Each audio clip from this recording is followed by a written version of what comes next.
Bienvenue encore au fuseau divin afin de nourrir votre âme avec la parole de Dieu. Nous allons parler aujourd'hui de l'esprit de service. Qu'est-ce que le service? Le service, c'est volontairement aider quelqu'un afin de le satisfaire. Pourquoi un enfant de Dieu doit servir? L'enfant de Dieu doit être serviable parce que le service s'identifie à Jésus-Christ. Rappelons-nous de Jean 13, verset 1 à 5. Où avant la Pâque, Jésus-Christ a lavé les pieds de ses disciples. Certes, il était le maître, certes, il était le rabbi, mais il s'est rabaissé. Il s'est humilié pour servir ses disciples. Il a montré à ses disciples comment servir. Donc, la Bible déclare dans Matthieu 23, verset 11, « Le plus grand parmi vous sera votre serviteur. » Si tu inspires la grandeur, la voie de la grandeur, c'est le service. Le service, c'est l'axe lourd vers la grandeur. Donc, comment l'enfant de Dieu doit servir? Comment l'enfant de Dieu doit servir? L'enfant de Dieu doit servir dans l'humilité.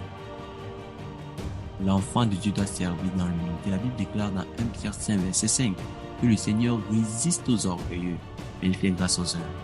Si tu es bourré d'orgueil, le Seigneur ne peut pas agréer ton service. Et d'ailleurs, tu ne peux pas servir. La Bible déclare dans Jacques 4, verset 10, humiliez-vous devant Dieu et il vous élèvera. La deuxième des choses, c'est que tu dois avoir une bonne disposition de cœur pour servir. Tu ne dois pas servir en murmurant, tu ne dois pas servir en ayant de l'animosité dans ton cœur, en ayant l'esprit de rivalité, non. Tu dois servir avec une bonne disposition dans ton cœur. Troisième des choses, tu dois te mettre à la place de la personne à qui tu rends service. Mets-toi toujours à la place de la personne à qui tu rends service.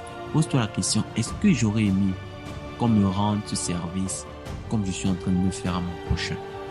Est-ce que j'aurais aimé? Pose-toi toujours cette question, c'est très important, afin d'évaluer le service que tu rends à tes semblables. Donc, cela m'amène à vous parler des formes de service. Aujourd'hui, nous allons parler de deux formes de service. La première forme de service que nous allons voir, c'est le service des parents. Le service des parents, c'est le point de départ de tout homme. Le service des parents, c'est le point de départ de tout homme. La Bible déclare dans Ephésiens 6, versets 1 et 2, « Enfants, obéissez à vos parents, selon le Seigneur, car cela est juste.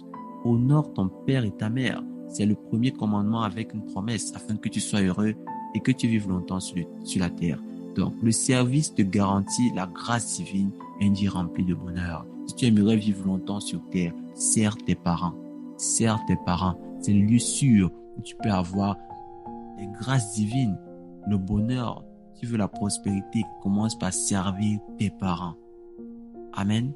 Le service des parents, c'est très important. Tu ne peux pas servir à l'église et ne pas servir à la maison. Non. Il y a un déséquilibre quelque part. Tu dois commencer par servir chez toi. Tu dois servir tes géniteurs et puis servir dans ton église locale. Parce que la Bible déclare que la charité commence par soi-même. Amen. Donc, la deuxième forme de service que nous allons, c'est le service de son prochain. Le service de son prochain. Le service de ton prochain t'ouvre les portes d'élévation. Le service, c'est l'axe lourd vers la grandeur. Apprends à servir. Rappelons-nous de Joseph dans Genèse 39, verset 4, qui a servi dans la maison de Potiphar et il a trouvé grâce devant ce dernier. Il a trouvé grâce par son service. Trouvé grâce par son service. D'où l'importance pour un enfant de Dieu de servir. De servir. Et rappelons-nous toujours, Matthieu 23, verset 11, « Le plus grand parmi vous sera votre serviteur. » Donc, en servant, tu n'es pas petit, mais tu es grand. Tu fais preuve de grandeur. Et oui, tu es grand.